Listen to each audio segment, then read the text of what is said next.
This is the Big Woods Bucks podcast. Come explore the big woods and timber in North America with your host, Maine Master Guide and deer tracking expert Hal Blood. Listen to Hal and co-hosts Lee Libby and Joe Cruzy as they unlock the secrets of big woods whitetails. Each episode will provide valuable insights into the tried and true system Hal has used for the last 40 years to scout, locate, and hunt mature big woods bucks. Listen and laugh as the crew discusses Hal's legendary adventures and learn how to apply a lifetime's worth of lessons from the big woods to your own hunting and outdoor adventures. Welcome to the Big Woods Bucks podcast. I'm your host, Hal Blood. We're sitting over here in Rangeley, Maine, where it's piled up with snow, and we're over here in Lee Libby's country today. We had to drive over because he couldn't make it last time, so we kind of accommodating him a little bit. He's getting to be quite a prima donna, isn't he, Hal? Yeah. Oh, well, you guys are going to need to come to me, I think. Yeah. So me and Joe are over here with Lee in his office here. And, well, it's that time of year. I really can't afford the gas. Yeah, that's true. He spent all his money on chasing deer around all over the countryside. Joe won't open the trails over there in Parlin, so I can't ride over on my snowmobile. So if I'm going to be sit here and be miserable, you guys are going to sit here and be miserable. You been getting any calls lately asking when you're going to open the trails? Yeah, few. Yeah. Yeah. They got more snow now than I can ever remember by the end of November. Might have been one other season, but it's so far long ago but we did have a lot of snow in November one year, and the deer all yarded. Third week, they were yarding pretty heavy in another year, and that was back in the early 90s sometime. But this has been a year for snow, and not just up north, too. I mean, they've had snow all over the state of Maine and New Hampshire and even southern New Hampshire, and seems like everywhere. Yeah. Yeah, I never remember snow even close to this in November. Yeah. I mean, this is better than what we usually start with after Christmas for riding. Oh, yeah, absolutely. December 15th, we're usually hoping. I can remember a season we didn't have this much snow until January. Well, our snow deal is January 21st, that weekend thereabouts. And I can remember not having any snow 2 days before snow deal. And when people started coming into town, you wouldn't have known that it was bare ground 2 days earlier. Yeah. Yeah, but I always tell people, too, that everybody says, I like to get a foot of snow for deer season every time it's forecast. We got to get a foot of snow. I say, you careful what you wish for, because I'd rather have 2 inches of snow. 2-3 inches at a time is just right for deer hunting. It was kind of, for a lot of people, the snow was a hardship because it was so hard to get around in. Jeez, it was knee deep. It was knee deep in New Hampshire. I shot that Maine deer on Wednesday, and Thursday jumped in the truck headed for New Hampshire, and it was knee deep all day long. I got video of it, and I could only do 4 or 5 miles, and you were done. Done. Yeah, that was about it. I was looking back. It if it's accurate, my phone counter there, and I was like at between 6.5 and 7 miles usually a day. And that was hard going. Yeah. It takes it just makes it a different game when it's like that because it was you get everywhere. tired quicker, and it's harder to read the tracks, and it's you know. They tend to walk in other deer tracks more because it's easier, and then all the tracks gets mixed together, and the snow's so deep it falls back in the hole, and you can't see a print, and it ain't any good really to have snow like that. And I run over the Adirondacks there, and it was the same over there. It was, you get in those, anywhere there was grass or an opening or something like that, same thing, right up to your knees, pushing along. I was telling Hal there was one point there where I had to cross a cut, and I got about halfway across it. And, of course, in the cuts where there's bushes, raspberry bushes and windblown and everything, it was waist deep going across there, and I'm pushing. I felt like a big moose trying to get across there. Yeah. I said, if I could have, I probably would have given up.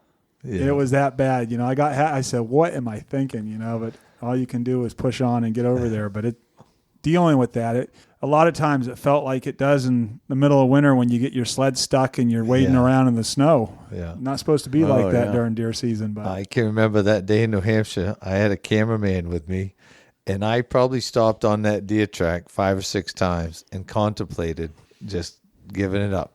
I've had enough. And then I'd think about it for 3 or 4 or 5 minutes and have a Reese's peanut butter cup, and then I'm like, all right, let's go. Reese's peanut butter cup will do it every time. right. Yeah, let's keep going. But I actually went on snowshoes the last day up in Jackman. did you? And it was I never deer hunted before on snowshoes, so I kind of wondered, because if you get it, blowdowns are the worst. That's where they can cost you time and make noise and everything. But fortunately, that deer in that country I was in, there wasn't a lot of blowdowns, not like where I'd been hunting, and I liked it. It was nice, especially when you get out in the wide open areas you could go. But I think they were a little bit noisier, and it definitely limited. You had to think about where you were going to go. You come to an obstacle or whatever. But I thought it was worth a shot, and came close. But I took a client on snowshoes one year. You remember that? Yeah. Kevin Mowry. I took him in on a snowmobile, set him on the seat, never had snowshoes on him before in his life. I strapped a pair to his feet, and we took off. And he almost killed the buck that day, small 5 or 6 pointer, but couldn't quite make it connect. But it was close. I won't do that again. Well, what I found is you get in the green growth, and you go like crazy on it with nothing. There might be 6 inches or 8 inches in there, but he crosses one cut and they're worth having, or skid trail or whatever, So how you guys going to deal with that snow when you get my age? I'm going to start tree stand hunting, I think. Yeah. Yeah. Well, I was kind of thinking with global warming, by the time we get your age, there's not going to be any more snow, so I don't have to worry about it. We'll talk about the good old days. Yeah. Back when there was a lot of snow. I can remember tracking a deer with snow to my waist. Yeah. That'll be the stories we tell. Oh, yeah. Yeah. But our story today is about your buck, since you was nowhere to be found there last 2 weeks ago when we did a podcast. We gotta hear your big buck story. Well, it wasn't as big as I had hoped, but it was a good one. So, well, they're never as big as you hope. I don't know. I think Tim's was this year. Yeah. Yeah. What did he end up getting? I can't remember. Was it a 12 pointer? No, I was talking about. The guy Timmy from town we Bennett. talked about last week. He shot the one that was 269. Oh, Yeah. geez, Yeah. Yeah. Pretty hard to But get him any bigger. Can't But than yeah, ask for Tim no Bolduc more. did pretty darn good too. He shot some nice bucks Yeah. Yeah. this year.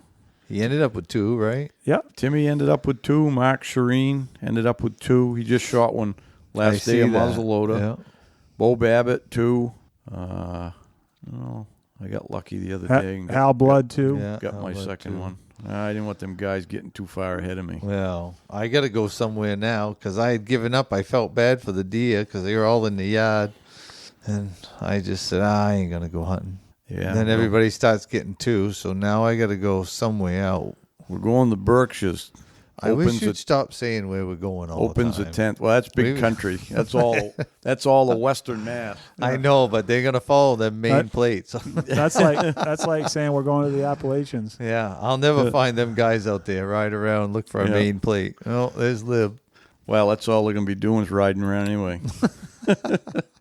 Oh, Yeah. all right. Well, we'll see. All right, tell us your story, Lee. I'm kind of anxious. Well, I'm baiting you. See, I'm waiting. Okay. So you'll be real excited when you hear it. It ain't that long a story. Really, only took me 3.5 hours. A I good think. storyteller can stretch it out for Yeah. a long time. The neatest, the one of the neatest things about the hunt is for years the Big Woods Bucks crew has been dragging around cameramen. I call it dragging them around. And you had a good one. You had Chris Dalty, and we've tried them over the And years. Jason. And Jason, yeah. And it's hard to find good cameramen. And we've been trying to get this video footage. Now, this video footage isn't for me because I've got that hunt in my brain forever. But trying to share it with the listeners and people that follow the Big Woods Bucks organization. And it's not cheap, one, to get a cameraman to come up. And second of all, finding a fella or a gal that's willing to put the time and effort in is another thing. And can go. And can go. That's the difference. There's Yeah. good cameramen, but they can't get through the woods and Right. do what it takes. And it's not just physical. It's definitely a mental. When you can't feel your feet and your toes and your fingers and you're still pushing and you're not the one shooting. You're just the film guy. And you can't understand why this guy will not leave this deer track alone. And you're both miserable, whatever. Anyways, going back to this summer, I met this fella. Great guy, Brett, and kind of liberal-minded, younger guy in his 30s. And I thought to myself, who better to tell our story than somebody almost opposite of what we are? We're hunters, providers, but he's more liberal-sided, but yet he's very open-minded and saw the passion that I had for it and signed up for it. And I said, all right. So we made a deal, and he showed up, and I got him the wool pants and the rubber boots and a jacket, and he had all the gear. And how old is he? Took off 33, 32, Yeah. 33. Very talented, very talented. And in good shape. So Monday morning we took off on a deer track. Wasn't great snow, it was crusty, but we stove along, picked up a buck track, took it for I don't know how long, most all day. And we did jump a couple deer, but never really connected anything. It was really noisy, if you remember. That was Monday, second week. Tuesday, we had a big snowstorm, and it come in and snowed. And we did a loop around 4 or 5 miles, I guess it was. Never cut a deer track. So I cut it short that day, figuring we could save his legs and my legs too, and hit it hard Wednesday morning, because if you looked at the forecast, it was supposed to be windy, day after a snowstorm. So it was going to be, the odds were going to be in my favor. So we went back into a spot. Well, it was a little too close to town for my liking. I say a little too close, within 15 miles, that's pretty close, I think, to town. And I told him, I said, this is it. If we don't do something here today, I'm headed the other side of 27 north. There you go, give him location. I can't believe you said that. I said, I'm getting out of here. There's too many people kicking around this neighborhood for me. But I knew there was a couple good bucks because we had followed some big tracks on Monday. So drove all the way up in to the end of this road and cut one deer track. And I see on Monday, a lot of the deer were headed south towards town. And I'm like, geez, I wonder if they're already headed into town. So we cut that deer track at daylight. We got out of the truck. Johnny was with us. He took the truck, said he was headed down, going in on the other side of the river there. So I said, all right, I'll see you this afternoon. We take off, and it's knee-deep snow. Knee-deep. So the buck goes up to the top of Deer Mountain there and takes a right, heads over towards Arrow, and I think, all right, he's headed out of town. He's not ready to go to town. So I got a chance because he's all alone. He's just cruising. But we ain't making any time. The snow right to your knees up in there. So we go around. He goes about 1.5 miles, 2 miles, still headed kind of over towards the west. And all of a sudden he stops in his track and turns around. Walks over 25 or 30 yards, stops in his track, and turns south and heads, and never looks at the sun all the way in, or probably in the night sometime, headed south, dead south. Comes back down around, crosses a road, the first road he crosses. I look around, a guy gets out of his truck, walks down the deer track to a fir tree, puts a camera on the fir tree. Oh, come on. Turns around, walks back to his truck, and leaves. So I stop, smile for the camera. You guys have probably seen it on Facebook. Richard Stevens, I think's the fella's name. And I asked him, I said, did you see that buck on that camera? He said, no, I just put the camera there. But he walked down that buck track. So there's one guy. And I'm thinking, geez, I can't believe he didn't take that deer track. Because there was another, this deer had come into some other deer. And there was another big buck track, bigger than his. And then a bunch of does, and they were all headed dead for town. So take that track, come across another ridge in between two roads. I look up and I can see Orange, and he's standing right on the deer track. And I'm like, son of a gun. So I walk up. Now this guy must think we're crazy. So I walk around him for a minute. The deer kind of mingled around and looked at him and said, you're staying in a good spot, and took off. That guy friended me on Facebook too. So he says to me as I take off, he says, hey, my buddy's right down over the hill. So I says, yeah, all right, we'll probably see him. So I take off. So that guy had walked from the road that he came in on up that buck track backwards to this spot where they had been setting. And it was a good spot, beautiful spot. And I look over and his buddy's sitting in the woods in another good spot. just sitting there, and I walk by and wave to him. So the deer comes out onto the road where they had been dropped off, and he walks down the road and into the woods. So we keep going. It was a half a mile or so. All of a sudden, he decides to cross a river. So the river's running pretty good, and I'm thinking, geez, that's well over my knees, and I don't have any trash bags in my backpack like I should. So I look at the cameraman, I stop, I break off an alder branch for a stick, and I walk out halfway through the river. There's a little island. So I get out to that river, and my feet are still dry. So I throw him the stick. And you can see in his eyes, he's thinking, geez, I don't really want to go across that river. He's probably thinking about his camera. It probably cost him $5,000. So he bails right in. And I'm like, geez, that's good. Now it's only 9 o'clock in the morning. We've covered some ground. By now, I've gone steady as hard as I can go since daylight. And because now we've been by three different guys. Sounds like combat hunting. Yeah, I was going to say, Hal and I just had the conversation on the way over how few people we ever see in the woods. Yep. So I'm like, I ain't stopping now, but we're getting closer to town. This deer's headed straight for town, and I'm thinking we're only going to run into more people, and I'm not giving up this track. So we get to the middle of that river, and I'm giving away the whole video, but he says to me, "Let me get across, and I'll shoot you coming across." And the first thought in my head was, perfect. I'm going to be able to see where the deepest spots are. So he takes off. Sure enough, he finds the deepest spot in that river, steps right in it, right to his crotch. And he didn't have his boots blouse like you tape yours. I use jar rubbers. Anyways, it gives us an extra 15 or 20 seconds before it fills our boots, you know. So we get to the other side. Geez, I didn't have hardly a drop inside. But I got a little on my leg, you know. I get to the other side. He films it. He sets down on a stump, and he dumps his boots out. And he's looking like we're in trouble. So I pull out my pack, and I take out a piece of banana bread, and I pull out under the banana bread is a fresh pair of Smart Wool socks. So I hand him the socks and said, if you get them changed quick enough, I'll give you half of my banana bread. So Brett's trying to get his socks. Well, you know how everything sticks to you. And it's cold. It was cold that day, cold. So he gets his socks off, wrings them out, puts the fresh socks on. We wring his liner out of his boots and puts his boots back on, looks at me, and the banana bread was gone. I says, all right, let's go. So we take off.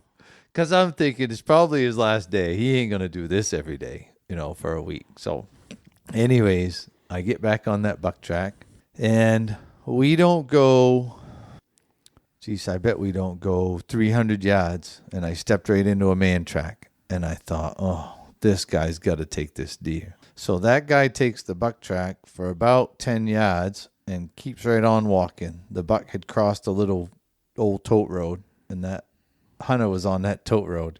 Now, these are smoking fresh tracks. So there's four So guys. that hunter's right there, too. Huh? That hunter's right there next to you somewhere. Oh, yeah, he's right there somewhere. Yeah. So I keep going. I come up through this chop-in, and I get to the top of that chop-in, about a mile from that last hunter, and I hit another boot track. And I get in that boot track, and I walk straight on that boot track. And I found out afterwards that Brett was wondering, what the hell is he doing? I know there's a boot track in front of him. Why are we walking on this boot track? I took that boot track for 300 yards, tops. The guy went 300 yards, stopped dead in that deer track, took a leak, and peeled right off to the left. And I'm thinking, as clear as day, you can see that there's two bucks following these does, because the does, probably 4, 5, 6 does, had a pretty good pass started. And you could clearly see the last two tracks, and there was 2 good bucks. So I thought, maybe he's circling around. Maybe he thinks he knows something I don't know. But that's 5. There's 5 guys that have seen this buck. So I looked at Brett, and he says, I thought you were crazy. I knew you were on a man track. I said 9 times out of 10, they won't stay on them. They'll go for a ways and leave them. But, you know, if they do stay on them, then that's the game. So I took that buck track. I'm walking along, and Here's a good story for you. I see movement out of the left side of my eye, and I pull up, and I kneel down, and we got this on camera, and you can hear the safety click off, and I lay my gun right out flat, and I can see this dark thing moving through the woods. And I'm holding, and I can't see any antlers, and I'm looking, it stops, and I'm right on it. And I think I'm right on its ass or its body because it's just dark, and it's in the evergreens. And all of a sudden, a man turns and looks right at me. And I pull the gun down, and it's all on video. You can see it. I pull the gun down, I take the safety off, and I walk right straight at him. And I walk within 5 feet of this older gentleman, and I say, do you want to get shot? And he said, what are you talking about? I says, I almost just shot you. I just leveled my gun right out on you because I saw you move through the woods, and I'm on a buck track, and I almost shot. And I says, where is your orange? He says, it's under my jacket. I says, where's your orange hat? He says, it's in my pack. I says, you have no idea how close you just came to getting shot. It's a good thing he didn't have antlers on his head. Yeah. And he just looks at me like I had 4 heads, almost if to say, screw you, buddy.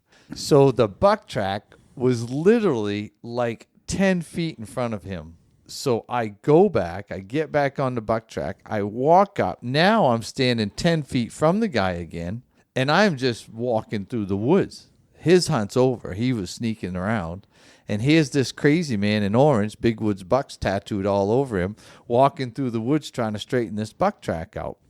I walk 2-3 more steps, and I can look down and I can see where that buck turned. One of them big bucks had turned and had walked right beside them tracks backwards. You could see where he stopped and walked right back. And I turned around and walked right back, and he had come back about 20 or 30 yards and peeled right off to the left into this thick stuff. And I told Brad, I said, geez, I think he wants to lay down. So we put the sneak on, and you can see it in the video. I didn't go another 100 yards, and I caught that buck laying in his bed. From where I had almost shot that guy. Yep. 100 yards. Well, so he had a gun with him. He was deer hunting. He had a gun with him. He was deer hunting, and he was sneaking because he took 2 or 3 steps and he stopped. And this is all 1001, 1002, 1003. And I'm looking at this dark thing. It's green wool pants, green wool jacket, green wool hat, and no orange in the evergreens and snow everywhere. He was covered with snow. So all I saw was that little movement, and I leveled out, and I could see that whatever it was still there. And as soon as he turned, I could get a look at his face a little bit higher, and that was it. So what was his response? He thought I was a jerk. Yeah, the guy was mad at me because I just ruined his hunt. Yeah, I hope he heard them gunshots. Well, I'm sure he did if he was 100 yards. 100 yards. I was so mad. I mean, what do you do? What was he aware that it's illegal to hunt like that in Maine? Well, if he hadn't, then when I asked him where his orange was, he'd have probably said, right. I don't have none. Why do I need some? But he was from a state that doesn't require it, so we did find that out later. But anyways, can't imagine what state that is. Yeah, I just wanted, the deer hunting was phenomenal, but nice buck, deer hunting, we'll get back to that. But that guy almost ruined my life right then.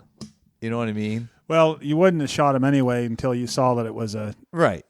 Right. But you still, when you're deer hunting, and movement is what catches your eye a lot of the time. And then it's something dark moving through there. Then you got to wait and see: is it a deer? Is it a moose? Is it? But you don't do it with your gun on your shoulder, on the breast. You know what I mean? You see that movement. The first thing you do is I lay that gun out and get ready, because if all I see is a quick flash of antlers and whatever, I might need to pull the trigger. Yep. But so anyways, we go 100 yards, and how I killed that buck was when he turned around and came back. I thought, all right, I think he wants to lay down. By then it's 10:15, and as anybody knows me, I like to make stuff happen. And Hal's always telling me, Lib, you got to slow down. Just slow down. So that's what I did. I had a funny feeling he was there. I slowed down, and I kept peeking. And finally he walked into the evergreens in one spot about, just 10 or 12 feet. And you could see a little opening he walked into, and he turned and came right back out. He went down the tote road another 20 feet and did it again. And I'm looking. He went in. It was a little clearing, but it was a little bit too open for him. And he came back out. And then he walked down. He went in the woods again. And I just sneak in, looking. And sure enough, he was in there laid down. Looking the opposite way. That was his mistake. If he had been looking at me, he'd have caught me. Yeah. Yeah. But the wind was blowing pretty good, and he didn't know we were even there. But yeah, it's a good. We got the one shot. He was laid down, so the first shot was center mass, and you can see on the video. It's funny because he had no idea where that came from. He jumped right straight up and spun and was coming back his tracks, and he had walked in probably 8 or 10 feet and taken a right and crawled underneath this spruce tree. And he How far jumped from up you? 15 feet. 15 feet. He was from laying you. 15 feet from me when I shot him. I mean, clear as day. And he made one jump and landed in that little opening and turned to his left and was headed right straight for me. And you can see on the video, I stepped forward and pulled the trigger because it's all I could do. I weren't getting out of his way. And that was enough to turn him. And then he went probably another 20 yards and Ran out of gas, didn't he? ran out of gas. I made sure he was out of gas. But it was kind of neat. That's the first deer I've shot with that Big Woods Buck 7600. And I'm a automatic guy, 7400 guy. Right. I just keep pulling the trigger. And the first thing I thought of after I shot that deer was I don't remember pumping No. the next shell Yeah. into it. Yeah. Just do it. Yeah. Didn't even think about it. Well, you've christened that gun. You'll probably keep using it now, won't you? Yeah, I carried it in New Hampshire there. It's a good gun. I was worried about the peep sight with my eyesight. It ain't what it used to be. But you don't see the peep sight. You just No. look at the bead, right? You don't. That and- bead there, and that's it. Yeah, and that I had to get used to. The first couple of days, I pulled the gun up a lot Yeah. in the woods and just. Did you take the aperture out? I did. Yeah. Yeah. Yeah. Once you take that out, you don't even see that. You see the bead, and Yeah. that's it. Yeah. No, it was a good hunt. Good story. Had quite a rack of horns. Geez, that's all I could see. Now, I knew that it wasn't the bigger the $2. That thought process went through my head. But at the same time, I just crossed that sixth person in the woods. And I had a mature buck in front of me that had turned and, in my experience, told me, I'm going to go somewhere else or I'm going to go lay down. It didn't matter. At least he peeled off from them other deer. So now I didn't have a half a dozen does and another buck in front of me. I had one buck, and that would be much faster tracking for me. And he was headed away from everybody else. So I'm like, I gotta take it. And the Yeah. snow was deep. It was hard to decipher some of them. Oh, yeah. Oh, it took a lot Tracks. of time sometimes Yeah. trying to figure some of the stuff out. I got a call. I did some phone guiding, I call it. Guys call me at work or text me, hey, I just found this buck track and it's doing this. What do I do? And I'll be texting them. And this guy asked me one day, he says, there's deer tracks everywhere out here. How do I tell a mature one? I says, try to find one that's got a 12 inches between his feet, so he's wide at the chest. And he found one. He tracked it for a ways, and he never got it. But he's like, how do I tell? I can't see the print in the snow. The snow's so deep. I can't see it. I says, well, you're going to have to go by. And they're all dragging their toes by the second week. You know what I mean? The snow was to their knees. Yeah. At first, he was having trouble just finding which direction it was going. Lee, don't you know you got to tell them guys to buy a book? Yeah. I they'll think most know. of them have read it. Yeah. Yeah. So, what do you weigh? 190 something? 195. Cleaned Yeah. right out. Yeah, that's a good buck though. Yeah. But his horn, did you think his horns will make the antler club? Was it an 8 or a 9? It was a 10. Oh, a 10. Yeah, it was a 10, and he was heavy. Yeah. So it'll be close. I don't know. I would have brought some money to pay you guys, but the season's not over yet, so I really I wouldn't give up yet. yeah. I'll tell I'm not you. giving up. Yeah. Trust me, I'm not giving up. I was going to I was just sitting here thinking I might have to come up with 20 for you and 20 for Hal and Yeah. the Well, horns and the weight, but I think you're going to have a hard time on the weight end of it. I this think time. so too. Yeah. The way the season's going, I'm going to have a hard time on both, but Yeah. The horns ain't lost any size, but the deer have. there's going to be some crunchy walking. I know that. Yeah. Yeah. Me and Lee are even. I owe him 20. He owes me Yeah. 20. The way I like it. Yeah. Even Steven. Yeah. So it's been an interesting season, though, that's for sure. I mean, with probably been the early season, the snow, everyone was panicking, thinking that the deer herd was getting slaughtered and they were going to wipe them out. But that turned out to be that turned out to be. I think what they said is, I just read something last night. I think they're thinking the deer kill is still. I don't know if it's less than last year, but they said it was less than what they projected, because they projected a higher deer kill because they gave out about twice as many doe permits. Yeah. So I don't know if the buck kill will be less than projected, but the overall kill is going to be less than they thought.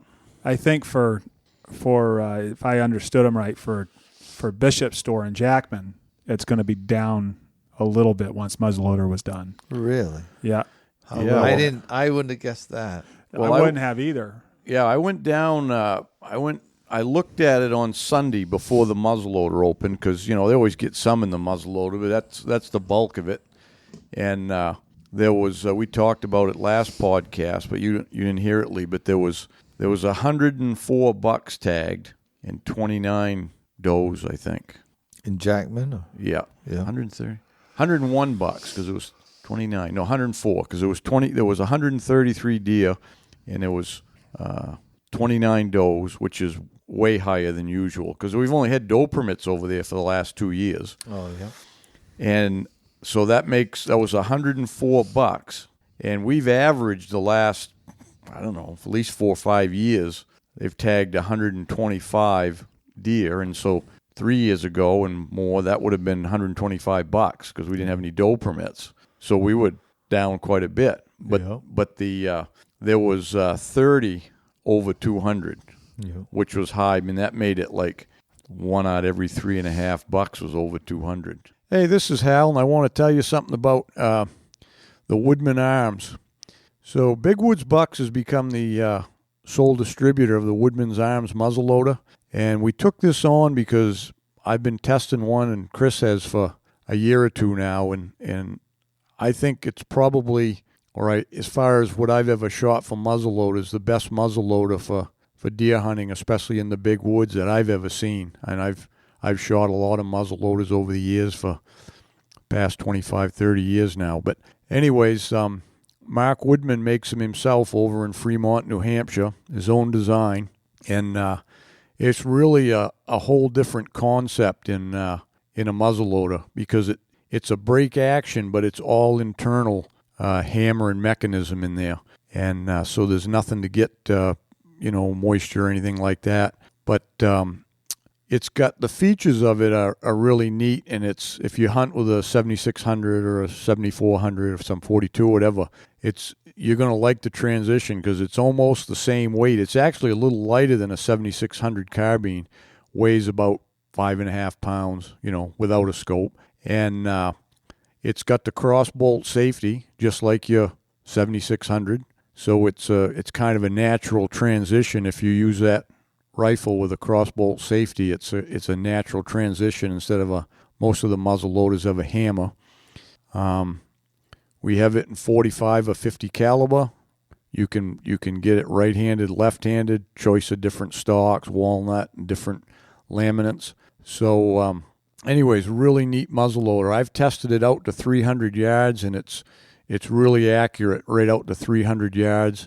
And it's just, any of you guys listening that Midwest hunters hunt around any of the fields, this is a gun a muzzleloader that can reach right out there just like a rifle. So, but anyways, you can go on the Big Woods Bucks website, go on to the page for the muzzleloader, and we're doing it two ways on there. We have a Big Woods Bucks model, which will have the Big Woods logo engraved in the receiver, on the tang or the receiver, and it'll have a Big Woods logo in the fore end. And that'll be a walnut stock with peep sights. That's the way that muzzleloader will come. And then we also have it's kind of a neat thing we did. We're going to have what you call a build your own. And keep in mind, these are custom muzzleloaders with a match grade barrel. And but you can build your own to your specifications. You can pick your caliber, your stock color you want, right or left-handed. There's a bunch of choices in there for you, and you just build it right there on the website. Choose your options. You can choose the type of sights. There's a regular buckhorn sight, peep sight. You can get a Picatinny rail on it, so you can put whatever else type of sights that go with that. And then there's a one-piece scope and ring that goes on it. That's all one piece. When you put the base on, you get your rings right with it. You can get that feature. So you just build it yourself with any of those options, and it's all the same price. That'll be $8.99. And then we also have a distributorship for Trijicon scopes. We know a lot of the guys in the Northeast and stuff.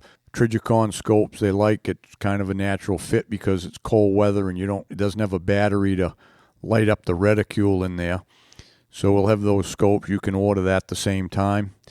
And but anyways, it's a really neat gun. I think people are going to like it. It's really a nice gun for the money. It's a little more than your average off-the-shelf muzzleloader, but the features will prove out to be that's what the value is there in this gun. It's also interchangeable. You can, if you bought a 45 and you wanted a 50 caliber barrel, you can pop the barrel right on. You don't have to buy another whole gun. You can just interchange the barrels. So it's it's a really neat muzzleloader. Go on there and check it out. Build one up, and when you shoot your big buck with it, make sure to send us pictures. So, anyways, good hunting, and be safe. Hey guys, Joe here. Wanted to take a few minutes to talk about Lake Parlin Lodge. We're a 4-season lodge located just south of Jackman. We've got cabins, lodge rooms, mini lodge. We're a big snowmobile destination in the winter, full restaurant, bar, all the amenities that you need for your trip. Open obviously through the summer, right on the lake. Kayaks, canoes, all included with the cabin. We also do a lot of weddings, so if you're looking for a destination wedding, we can do a wedding up to 200 people. And, of course, we've got our hunting season, moose season, deer season. So check us out. We're at lakeparlinlodge.com. How about the racks over there? We pull some, I shouldn't say this on the podcast, but we pull some big rack bucks out of Raisley. Yeah, there were, I think statewide. I was seeing it on Facebook. There was a lot of good ones in Jackman. But statewide, the antlers were really nice this year. I mean, really. Oh, there was one monster I saw, big non-typical. Yeah. Like you just don't see in Maine very often. Yeah, no. Maybe it's 180-inch deer. Maybe it's a trend. Well, it's a lot of the antler growth is due to the winter before. You know, if they had a good, easy winter, they start growing horns, it's bigger and faster, and that adds to it. But I think it's also due to the growth of social media. We just didn't see them before. Yeah, that's true. You know, like everyone has a platform to post their pictures now. Right. And because of that, a lot of people get on there and think everyone's killing deer. Mm-hmm. And it's you see it all the time. Everyone's posting and people are going, I haven't even seen a deer yet this season. I can't believe it. And, well, guys that don't shoot deer aren't posting anything. Yeah. And so I think a lot of it is just the availability of seeing that stuff, and more people are putting their stuff out there, and so you see a lot of big bucks. Yeah. But congratulations to all you people that shot your bucks this year.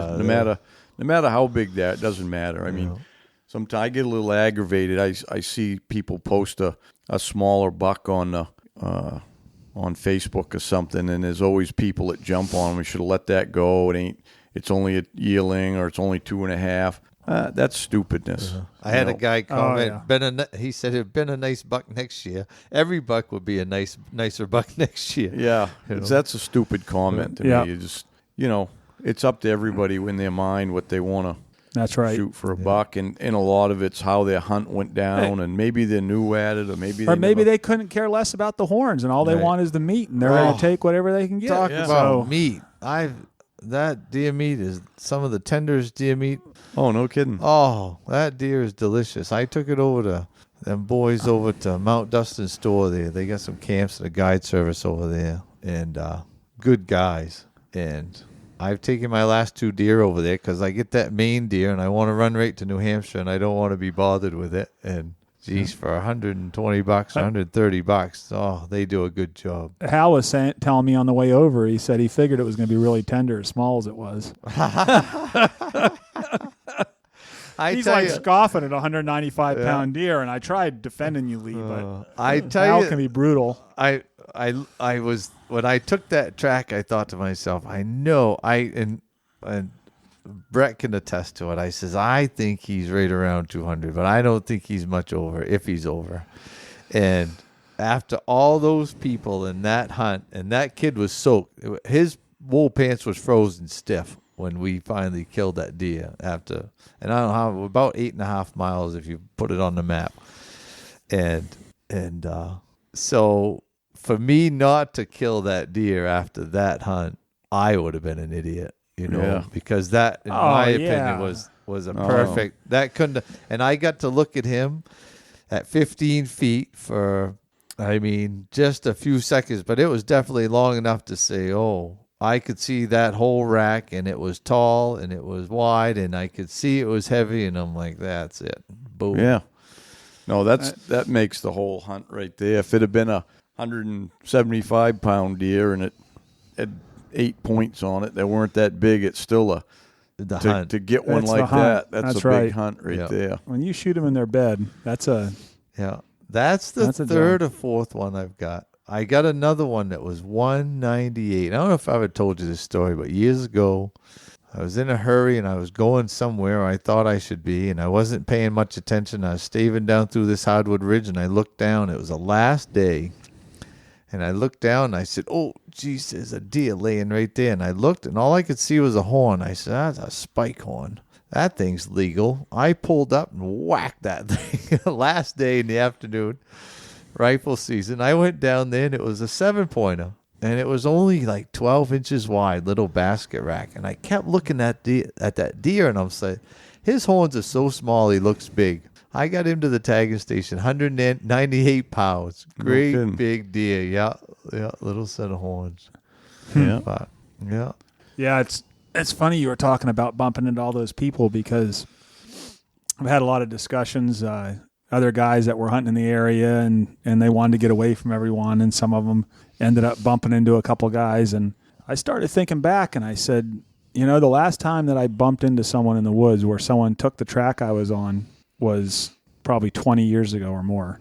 And for whatever reason, I don't ever see anyone in the woods. Yeah. Maybe lucky or where I'm hunting or whatever. And I'm not hunting any place that's out some great secret spot that's away from everything. It's right where everyone else is going. And so we were having these discussions and Mark Shireen came to town. He came up from New York and wanted to get his first Maine buck, and he brought a good friend with him, Bob.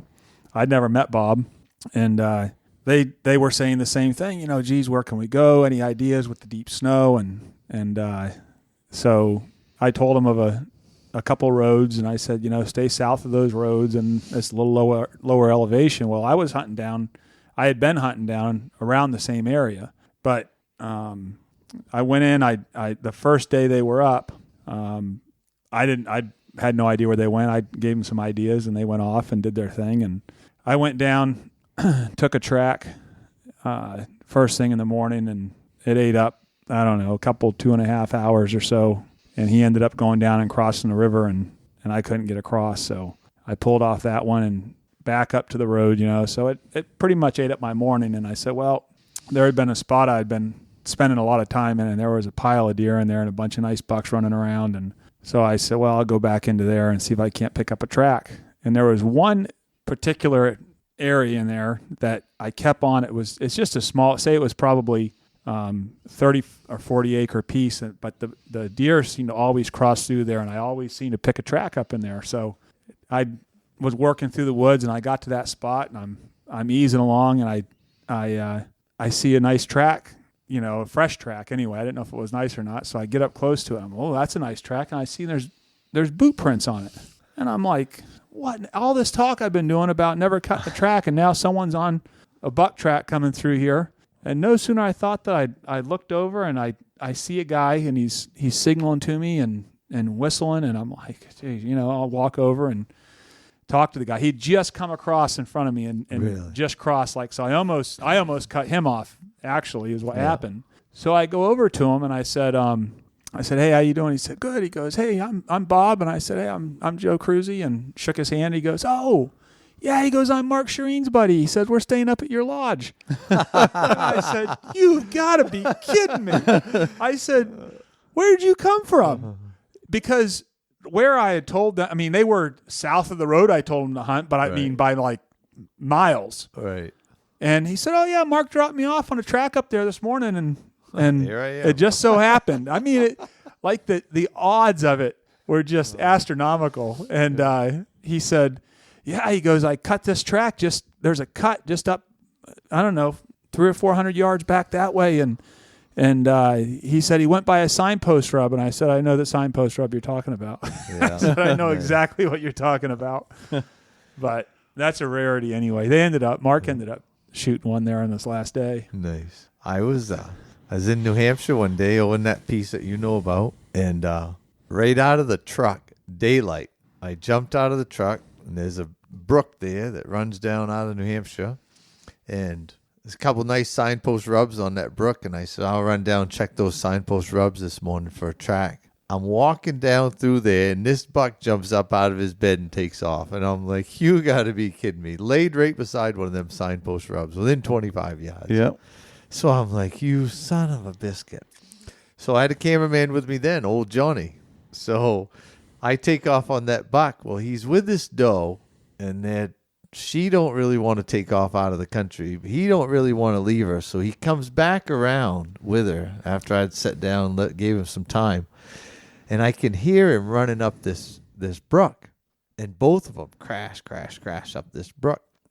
So I come around the corner, and I'm running up through the alders there, and I look upstream, and there's an ass end of a deer. And I'm thinking, oh, I wonder if that's the buck or doe. And I'm looking. I pull my gun up. I got it in the crosshairs, and I'm thinking, oh, if I could just see a horn or something. And all of a sudden, at 20 yards, that doe blew at me. And I turned and looked at her, and I turned back, and he jumped. And I was like, son of a gun. I thought you were going to say it was another hunter walking up the street. No. So here I am. Now I'm on that deer. I'm like, so he finally, that's too much for him. He's the hell with that doe. He's out of there. So he peels off, and he heads due west. So now I got him alone. So he takes us through this country. And I remember we're walking up over this big ridge. And I'm thinking he's got to be up the top of this ridge. Get almost to the top of that ridge and stepped right into a truck road. And I said, where in the heck does this road come from? So I didn't think too much about it. Now we're a couple miles from the truck. So I see tracks, vehicle tracks, and 6 inches of fresh snow. And I'm thinking, well, they didn't get out. All of a sudden, I see where they dropped somebody off. Ugh. And that guy cuts my track. And I'm like, son of a gun. Johnny's like, well, looks like that's it. And I said, the heck it is. So we take that man track, and I go just about 200 yards, and I come up over this little ridge, and this guy's got his gun laid right out and right to his shoulder. And I'm thinking, he's going to pull the trigger. That deer's right there. At least I'm going to be able to see what it looks like, you know.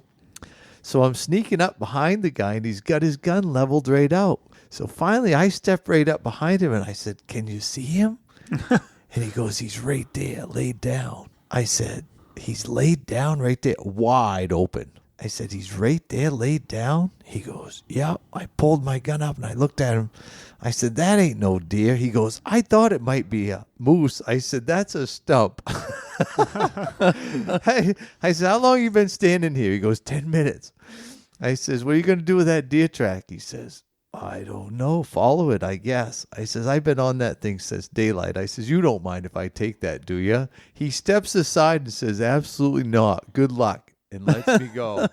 I was going anyways. I just was trying to be polite about it. Oh, Lee's a deer bully. What a great bully. guy. No, I'd have just dropped down and cut him off somewhere. So now his buddies dropped him off in the trucks. Now he's all day now. Oh, he could have come along with us if he wanted. You know what I would have said? Yeah, can I tag along? You know, He didn't have the heart for tracking that deer. The snow was deep, and apparently he didn't have the eyes either. Oh, Yeah. great guy, though. Jeez, I'll never forget that. He let me have that buck track. I didn't kill that deer, but I come close 2 or 3 times. That deer he wanted to go back with that doe. 2 or 3 times he turned like in a real tight little circle. Like he wanted to come right back. And then finally, after the second time I jumped him, he just headed. I remember we got picked up over almost into Pittsburgh, New Hampshire, and a guy come along in a truck.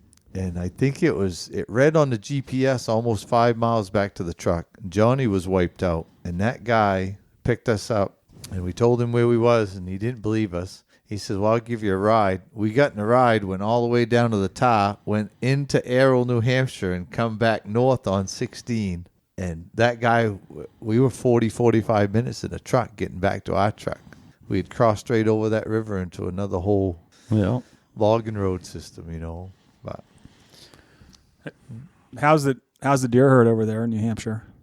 Is it about like here? Well, yeah, I guess. I mean, that northern New Hampshire area has been cut so hard. There ain't much place for a deer to hide over there anymore. Yeah. I mean, you can see, like, you know what it looks like out in Montana? Oof. You know how you can see from 2 or 3 peaks off? Like, you don't even need a GPS or a compass because you can see so far. You can landmarks. Oh, and that ridge there and that ridge there. That's been cut so hard that there's roads where there was never roads before, and it's just cut pretty hard. But I did pick up a couple of good buck tracks over there and take them. And then, but the snow, like I said, was right to your knees. My ankle was bothering, and I'm going to give it up for a little while. And I was happy. Yeah, a lot more hunters over there, I think. I remember I went there one year, and geez, seemed to be quite a few hunters around. This year, actually, in that same territory, there was a few less. Like, there wasn't as many as I thought. Because of the snow, probably. Yeah, and I think the other thing is that it's cut off so hard that they just think, geez, there ain't a deer around. Because that's what I thought. I drove a long ways. It was a big scouting mission. I told Brett he had a shot list of things that he wanted to shoot for footage. And I said, I tell you what, we'll go to New Hampshire and we'll hunt. And if you see something you really want to shoot, then we'll shoot it. And I cut one of those tracks that is well over 200. And I told him, I said, that shot list is going to have to wait till tomorrow, buddy, because I'm not wasting any time today. I said, this is a big deal. Do they have traditional wintering yards there? Or are they yard in towns like they do here? I think there's no place to yard up there. They got to go to Canada or Pittsburgh. Yeah. Yeah, there's nothing. There was one stream that ran down through there that they hadn't cut within 50 feet of it, but you could see that whole outline of that valley for a long ways. Yeah, well, they dropped down along was that the McGalloway River there? Yeah, I think a lot of them come over to Maine and drop into that's Wilson's Mills. That's where they go. They're already yarded up. I see a Staven 12-pointer right in the village the other day.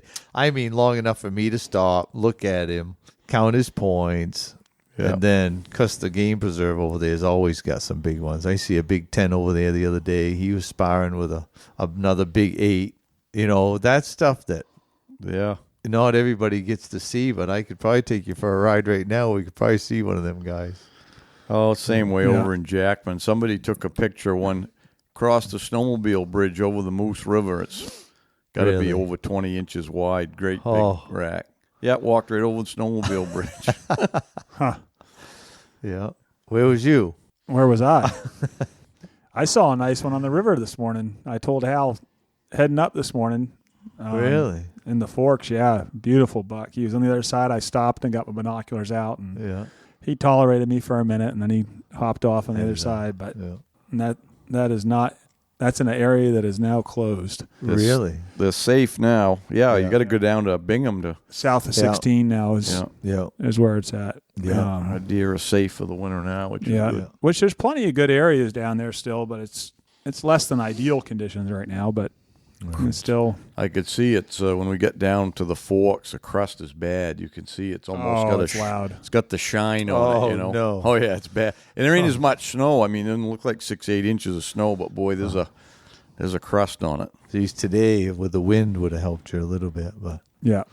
So I think Wednesday they're calling for snow showers there Wednesday, and no, I'm gonna work a couple of days there. I've had I've been hunting a lot. I need to get some peanut butter and jelly. Yeah. That's how I felt. Geez, I gotta get back to work. Get some Winter peanut butter season's and jelly. coming quick. Busy season, so. Boss is going to get after him if you don't get back to work. Yeah. But, we'll give it hell maybe Friday and Saturday and see if we can't fire off that Woodman's Arms. I love that's a great gun, man. I haven't even carried it shot last mine. week. I was closing up my shop here a week ago, 2 weeks ago, I guess it was, snowing like a bastard. I pulled in, shut all the lights off, and I went to check one door that every once in a while the wind will kick it open if it ain't locked, and the wind was blowing pretty good. I said, I better lock that door. Walked over by the door, and I see a box sticking up out of the snowbank. I said, what the hell is that box? I reached down, grabbed the box, and that brand new muzzleloader was in it. UPS dropped it right there in the snowbank. Oh, jeez. That's obviously handy. he didn't have any idea what it was. Yeah. But, Nice looking gun, huh? yeah, nice looking gun. They carry some nice. Yes, they do. Yeah. Yeah. That aperture on that is really thin. I can't even see that. No, you can't see it. No. Don't need to. Well, I liked it. Some people don't like it. They get an idea that if they can't see it, they're trying to line it up, and you don't line it up. You just look through. When you're looking through it and you got the bead, that's where you're going to hit. Yeah. Yeah. I've got mine scoped and did you? I had a nice scope sitting around. I put on it and it's great. I mean, it carries great. It shoulders nice and put a scope on it, ruined it. Well, I was talking to Timmy on the phone. He said, Lee, you can do whatever you want with that gun. We'll build it any way you want. I said, I'm going to call you back tomorrow. So I thought about it overnight, and I called her back the next day. I said, I think I'll just take one of them Big Woods tracking models. Oh, you're going to love it, he says. I'm glad you went with that. And he's right. That thing doesn't weigh. Yeah. What number did you get? Geez, I didn't even look at the number. Probably get number 3 or 4. Or, Really? yeah. I didn't realize there was limited edition numbered ones. Yeah, the Big Woods model is. So the Big Woods model is the one it's the serial numbers sequential. We started at 1001. Guess who's got that one? Oh, that's the one you put aside for me for Christmas. Yeah, that's right. Yeah. Okay. So anyways, it's BWB 1001. So you got somewhere in the low number somewhere. Really? Yeah. Yeah, because we're just starting to sell them. So any of you guys listening, they're available now on the website. You can get a Big Woods model. It's with a peep sight. The logo's in it, and or you can order a regular Patriot Woodman Arms with any type of sight you want, any color stock, and all of that. They're available now. Any deals or anything for Christmas coming up? Well, you talk about, let's go back to the Big Woods Buck stuff there for a minute. I don't know if you guys noticed on Facebook, but a lot of them guys with them big deer had our jackets on, our pants on, our hats on. I don't know if it brings them any luck or not, but they sure look good in the picture. Yeah, I always comment on their posts. Everybody's posting nice buck. I'm going, got your lucky jacket on. Yeah, I walked into the Quasit Grocer a couple weeks ago, and I had all my garb on there, and the guy would look just like me. Looked like I was looking in the mirror there. And I said, nice outfit. And he says, you must be Lee. I says, yeah, how'd you know? He says, I can tell by the voice. I hadn't said 3 words. Yeah. Well, it is funny when I bumped into Bob there in the woods. As I'm walking up to him, I'm like, well, this guy's all decked out in Big Wood stuff. Turns out it's Mark's buddy. Yeah. Yeah. Can't give him too much guff. Yeah. It does work. I don't care. It works. It's great gear. Yeah, it is. Well, everything about it is functional. I crossed that river, and I do blouse my boots with jar rubbers. I believe in it firmly, and I know there was 2 or 3 steps. They was pretty quick steps, but there was 2 or 3 good steps, so it was a foot over my knee, and I had a little bit of residual water on my long johns that seeped down in eventually, but my boots were dry, and I kept going, and that poor cameraman never had any duct tape or anything on his, and his boots filled the first step. He said, first step, my boots were full. Yeah. Your pants over your boots or inside your boots? Over the top of my boots, bloused with a jar rubber, just like when I was in the Marine Corps. There you go. He don't know what bloused is. Oh, yeah. Yeah, I do. Oh, do you? Yep. Man, you have them wrapped around the top there. It turned around while you run the jar rubber. You put the jar rubber right around your boot, and then you take your bottom of your breeches and you hem them up underneath. Gotcha. Makes tuck a 'em under seal. It's called blousing. Yeah. So you can't. They made regular. Was in the Marine Corps on your utility trousers. They made blousing rubbers for it. They were like a little elastic cord with a hook, and you hooked them around. But you can't get them now. I mean, you probably.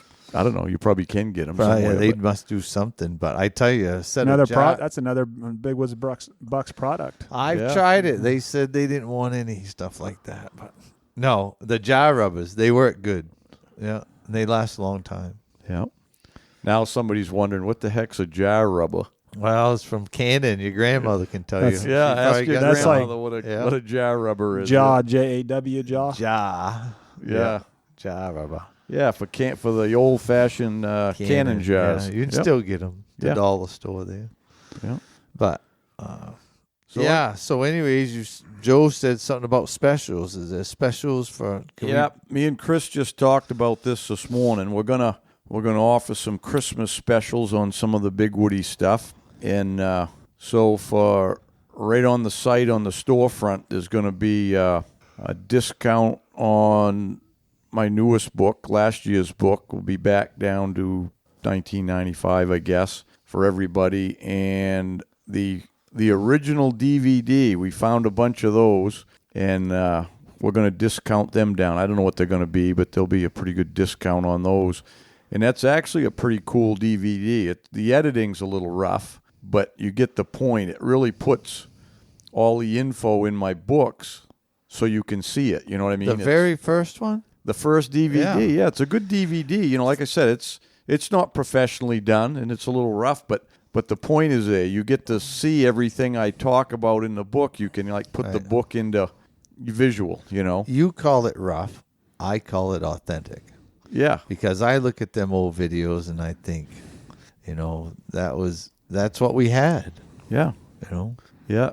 We got a guy from Bangor to edit that. He didn't even know how to deer hunt, but we guided him through it, and he put it together, and it's a pretty good DVD. Yeah, I think so. What year was that you did that about? I don't know. 05, 06? Yeah, 10 years ago. It's funny because we're friends, and I still watch them DVDs and read parts of them books before every season. 2 weeks there was before a couple chapters season. I probably should. I'll pick it up. And you know what it does? It kind of puts me back because life's so fast, anyways, and always trying to make money and keep going. But it's different out there. You have to slow down. The only reason I killed that buck was because I slowed down. Because if I had just been on a mission, the old Lee would have been trying to get away from that guy, forgot about that deer for 10 minutes, and blew it.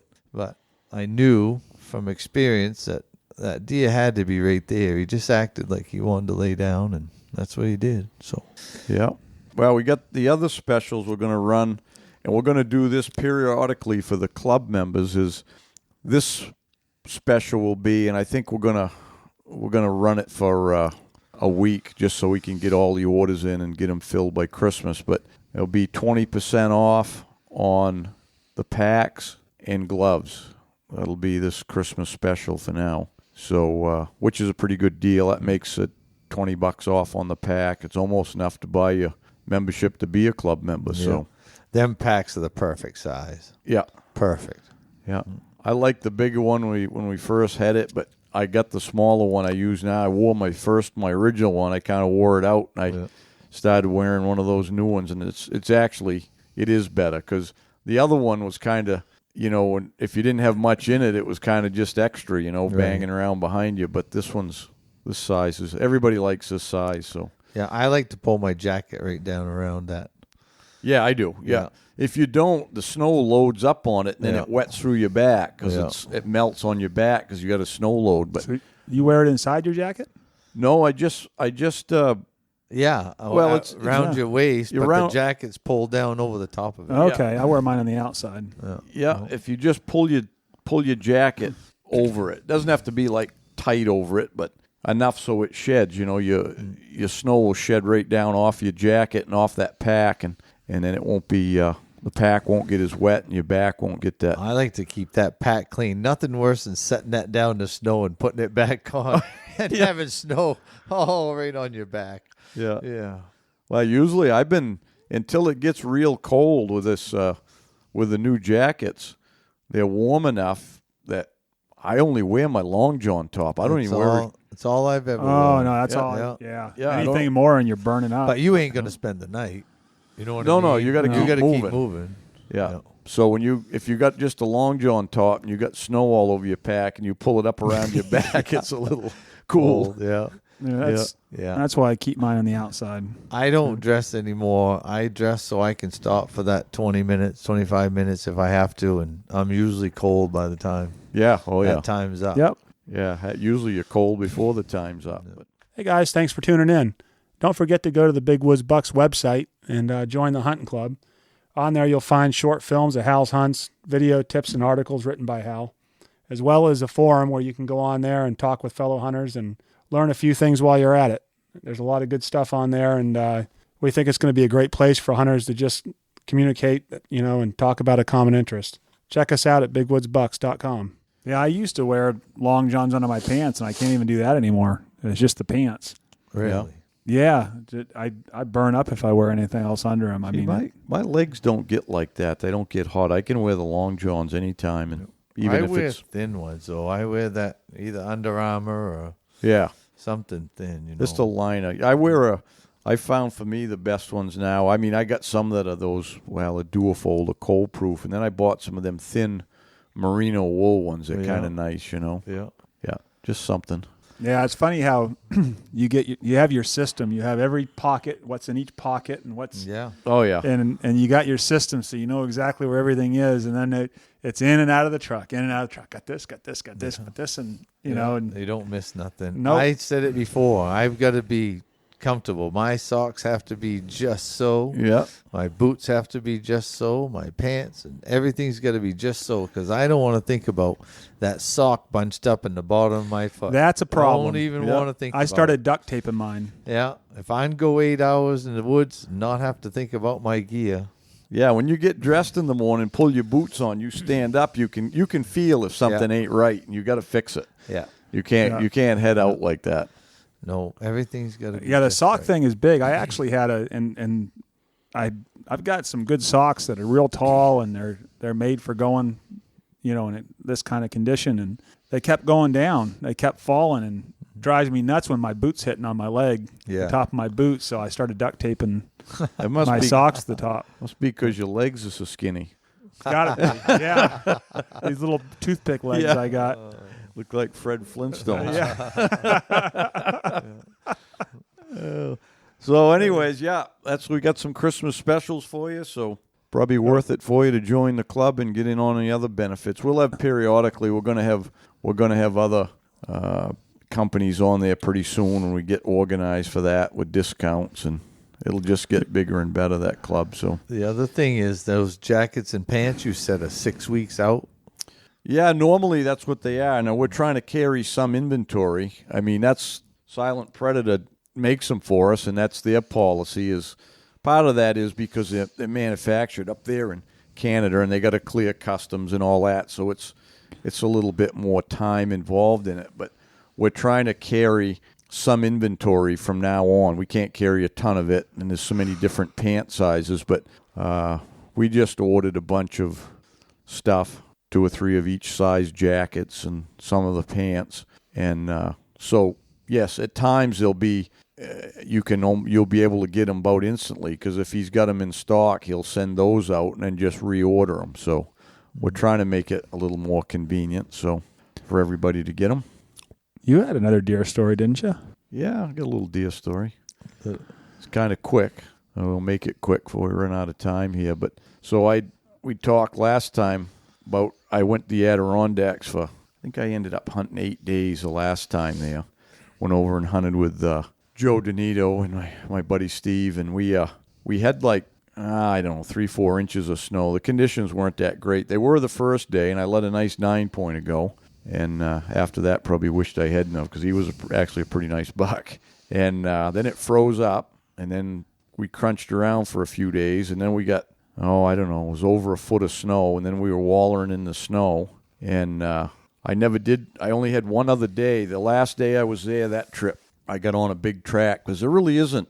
I'm starting to learn those tracks there. It's really difficult for me over there because I'm so used to the tracks here, and I know the tracks are smaller there, But the problem is I don't know the middle ones. You know, you got your big ones and you got your little ones, and then you got a whole bunch of them in between. And those are the ones that are very difficult there, because you could have one of those middle-of-the-road tracks that he might have a nice big rack, you know, or he might not. So you never know. And, I mean, that could be over here too, but I did finally learn at the end of the season here that from now on I won't take a track over there unless it is one of those real, you know, big round-toed.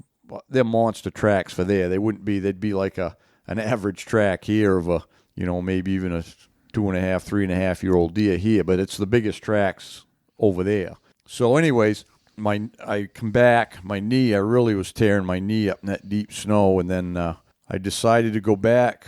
They had got rain after I left. They had got some rain, and it melted it down and knocked it down quite a bit. So, and then they got another, well, Joe said it was 8-9 inches, and then a couple inches of powder on it. So nearly another foot of snow, but he said it was pretty good going. So I said, well, maybe I'll go back over for the last 3 days, which was last weekend, Friday, Saturday, and Sunday. And so that was a gun hunt, not muzzleloader? Yeah, it's rifle, yeah. Oh, That's still the end of their muzzleloader in the northern part of their northern zone, they call it, Adirondacks, basically, is before their rifle. Right. So that's an October hunt. And then they have 5 weeks of rifle.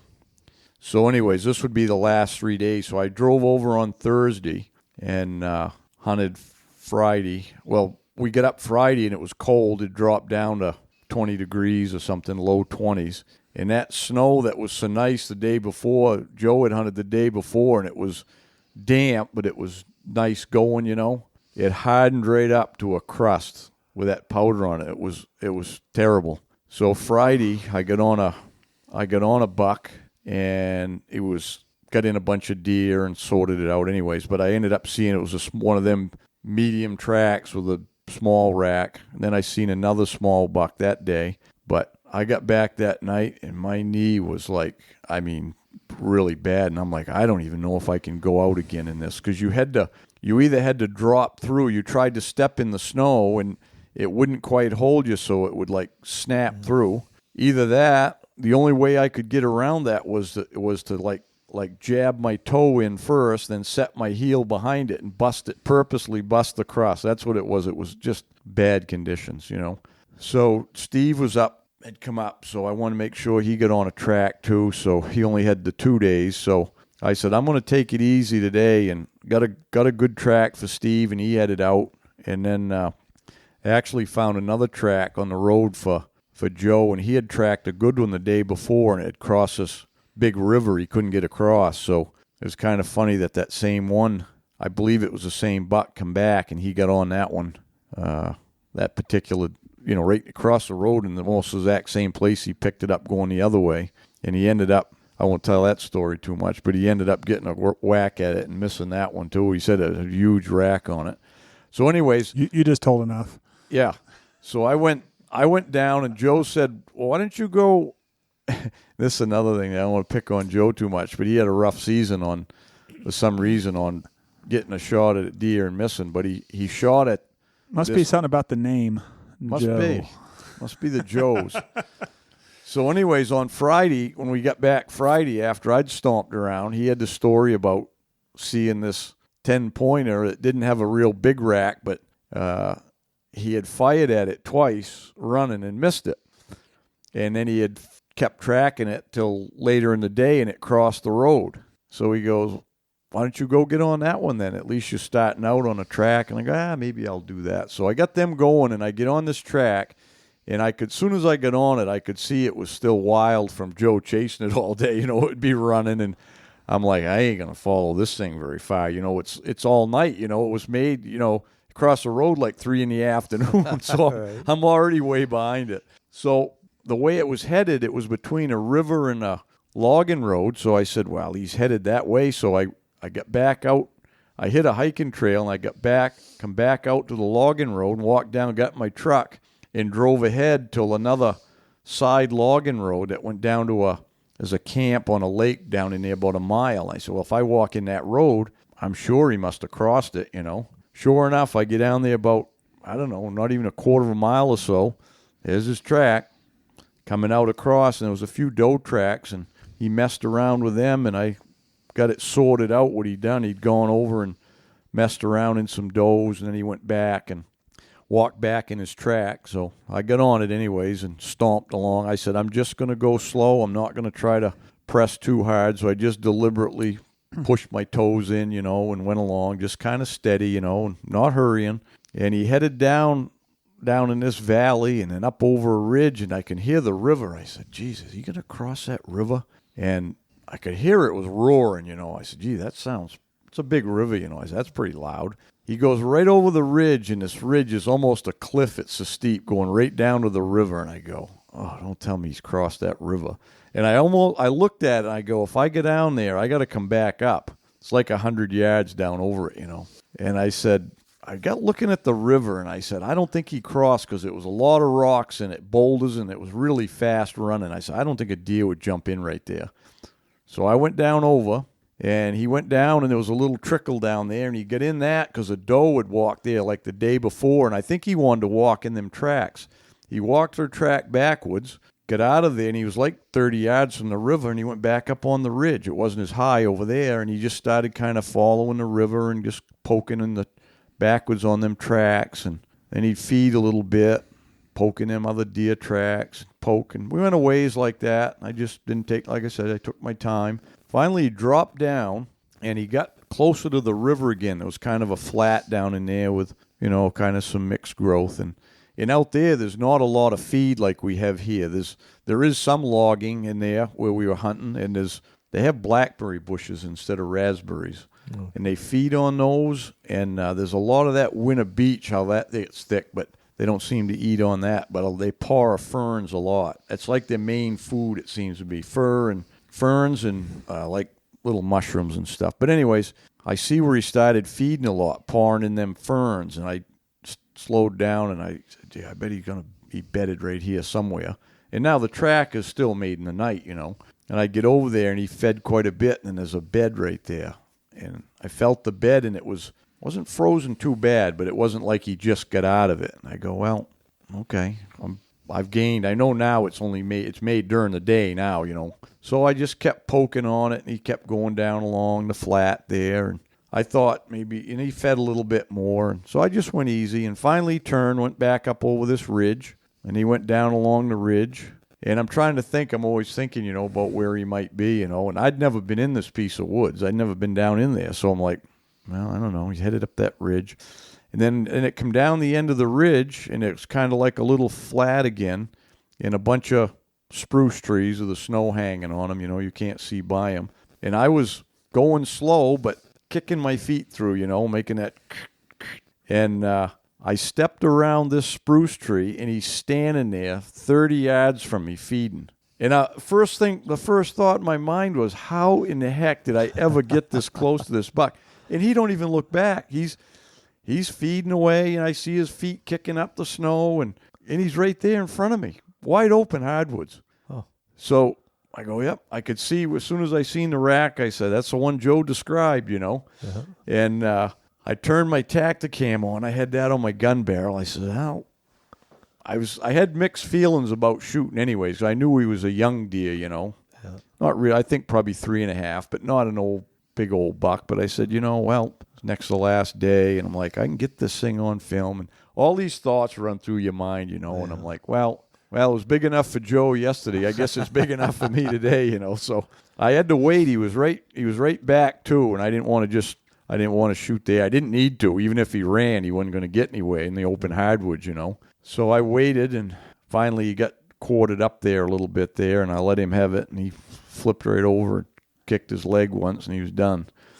And so I did check the footage. I did get that. Anyways, I did get it. Yeah. I was worried. I was worried that because if you turn that on, if you hit the button once, if you hit it again, it goes to standby.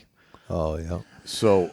Does it show good? I know the Tacticam's big thing is it's got a 3-power zoom or whatever, so that it looks like what the human eye's looking at. Is that? Yeah. Does it look like that? Looks like just what I saw. Yeah. And it's close enough to see it good anyways. When I showed Deb last night when I downloaded on my computer. She goes, how the heck did you get that close to that thing? I go, I don't know.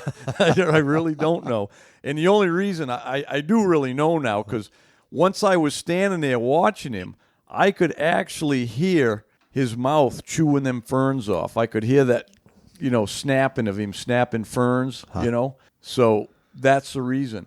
And I always tell people, tracking is about where you catch up. It's the 2 points connecting. Right. And that's all that was. If he had fed there was another place where he pawed up halfway between me and him.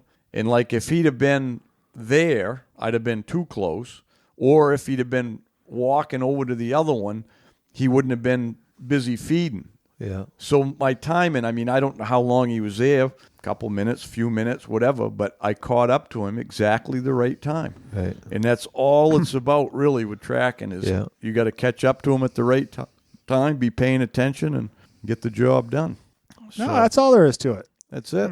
Simple as that. Simple as that. And it was the funny thing about it was, when I got over there, I look and I see blue spots on the trees there, and in the Adirondacks, there's a lot of hiking trails, so there's not as much access to a lot of places. But in where we were hunting, there was they were doing some logging actually, because it was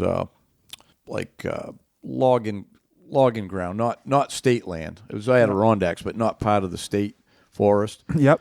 And I said, geez, right on a hiking trail. That's pretty handy. And I knew which way the truck was, so I started walking out once I took care of him there, and it was all uphill, and I go, oh, this ain't going to be the way to go. I'm going to have to get Joe. I sent Joe a message on the inReach saying I'm going to need some help, And I said, I'm going to go back the other way, because that hiking trail, I knew it had to go somewheres near that camp, probably. So I walked out the other way. It was nice and flat, and I went, I don't know, a couple of 100 yards, and there was a ridge, and I said, I think the camp road to that isn't plowed or anything, but there was a camp road. Sure enough, I go up over the ridge, and there's the road right there, and I said, I think I can drive my truck in, because, they don't go very good in that crust, Yeah. But somebody had driven in, looked like during that last big storm they had, and you could see the dimples where 2 tires had been down there. And I said, if I stay in them ruts, I might be all right, So I drove down in there, and I didn't have to drag that thing about a quarter of a mile. Nice. Level going, and he didn't sink through the crust, so he kind of slid along on the crust. So, nice. And of course, they ain't that heavy out there anyway, so he slid pretty good. So yeah, had him out before dark, back in the truck, and end of the story. Nice. So New York, that's the end of it for their season then? Or do they have a late black? In the northern zone. In the northern. The southern, the black powder's late, I think. Or They have archery anyway. They actually have another week of rifle in the southern zone, and then they have then I think 9 days of muzzle over there. Yeah. But I ain't interested in hunting in the south part of New York. I guess there's some good places. You get out in they call the Catskills or the Alleghenies and stuff. There's not much for really big woods, but it's state forests or whatever. And Yep. yeah.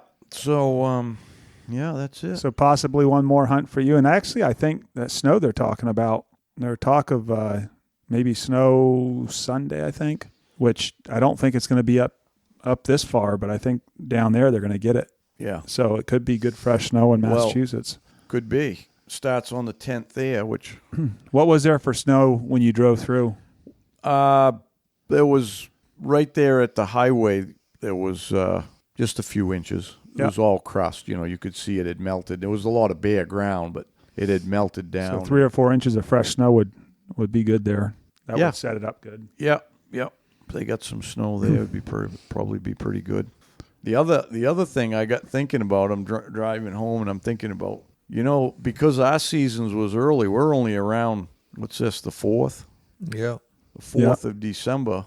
There's another 10, 11 days in Ontario. Rifle. Yeah. What do you think, Lee? I don't know. What do you think, Joe? You've been there. I like it. Yeah. I don't know what the snow is or anything. Lee and I are kind of in the same boat, I think, at this point. It's snowmobile season coming. Yeah, that and this early snow had really messed up the schedule for work. And geez, one thing right after another. I'm not going to Ontario this year. I got too much other stuff. And it was a mixed blessing, the snow, Yeah. Yeah, I mean, I never complain when we get snow just because when you don't have it and you need it, especially for business, it's rough. So I've learned to never complain about having too much snow, but Yeah, well, I'll say one thing. We get talking about everybody thought there was a big slaughter up north of the deer. I'm going to tell you something. The last 2 weeks of the season, there weren't very many places you could go up north to hunt. No. So the deer, they shot some deer on the migration trails and stuff like that. But the northern half of the state pretty much didn't get hunted. Yeah. Right. For 2 weeks. I've heard that story from several guys that do spike camps out of the Allagash area, and they're like, we pulled out early. Yeah. There was people that were going to go up there and didn't go. So deer that normally got hunted and got shot, they didn't get shot. Right. But guys that live up there, they did good up in the Allagash this year. It looked like. Well, they didn't have as much snow in the the Allagash. Basically, I think when people talk about it, it comes all the way. Covers almost the whole northern Maine. They call the Allagash when you talk to people. But Allagash Village, in that really northern tip, they didn't get all that snow. Because I asked Dan Wagner lives up there, and I'd asked him, I think Thanksgiving week, and they only had about 6 or 8 inches. So it was perfect up there. Yeah, they had good hunting conditions there. Yeah. He shot a nice buck, didn't he? Yeah. He shot a real good one. Yeah. There was another one. Oh, somewhere's up there I see somebody posted another one that was 260 something up by the Allagash Village area there. Yeah. But that whole, what I'm talking about is the whole middle part of what they call the North Maine woods. Boy, that didn't get hunted much. No. You couldn't barely get down a road that wasn't plowed. No, anyone that I knew that had plans to go up there backed out, and if you weren't chained up all the way around and had a snowmobile with you probably weren't going. Yeah. And it was the only way. I think we talked about it in the last one. It was the only way I got around was with chains. Really? Yeah. Otherwise, we weren't. I mean, I hit roads. I went on roads that no one else. I mean, there wasn't any traffic on, and to be honest, there was no deer there either. They'd moved out. Yeah, they were gone. And then I switched over from that to snowmobile to get around, and that, I mean, that's the ticket. I mean, it cut a lot of roads. This year it was. Yeah. So, but it's been fun. Yeah. For some of us, there's still a couple days left. Yeah. Well, a couple days in Maine for some people, plus. Yeah. There's always another place to go. All it takes is a couple minutes. Yeah. So. Well, we better wrap this up here. Had a good chat today. Yeah. Hope everybody had a good season, and if you're still hunting, good luck to you. Yeah. So till next time, good luck on the trail. Hey, thanks for tuning in. Till next time, good luck on the trail.